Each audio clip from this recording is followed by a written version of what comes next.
Cocaine dealer से मुताल्लिक अहम इंकशाफात इस वक्त सामने आए हैं। अहम ऑडियो है। कोकेन डीलर पिंकी जेल में मकर मंशियात का नेटवर्क सरगर्म है। कोकेन फरोख करने वाले अनासर ने सप्लाई का नया तरीका ढूंढ लिया है। कराची में कोकेन बच्चों के पापड़ में सप्लाई होने लगी।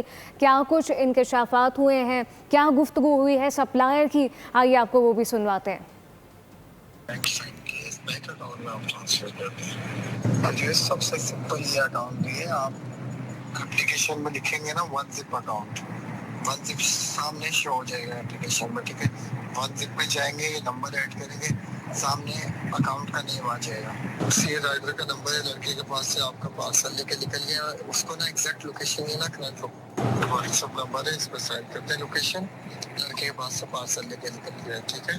फिर राइडर आपको बहुत सारी चिप्स वगैरह के पैकेट देगा, उसके अंदर जो है ना ये वाला पैकेट जो है इस पैकेट के अंदर है, ठीक है सामान। कोकेन के मुबैना सप्लाई की मुबैना ऑडियो सामने आ गई है। राइडर आपको बहुत सारे चिप्स के पैकेट देगा। कोकेन सप्लाई की जानिब से ये कहा गया चिप्स के पैकेट के अंदर कोकेन वाला पैकेट भी मौजूद होगा। नया तरीक़ाकार ढूंढ लिया है नौजवान नस्ल को बर्बाद करने का। पिंकी नेटवर्क के कारिंदों ने मज़ीद अकाउंट नंबर भी जारी किए हैं। कोकेन के मुबैना सप्लाई की मुबैना ऑडियो सामने आई है। राइडर आपको बहुत सारे चिप्स के पैकेट देगा। सब्सक्राइब करें और बेल दबाएं ताकि कोई खबर रह न जाए।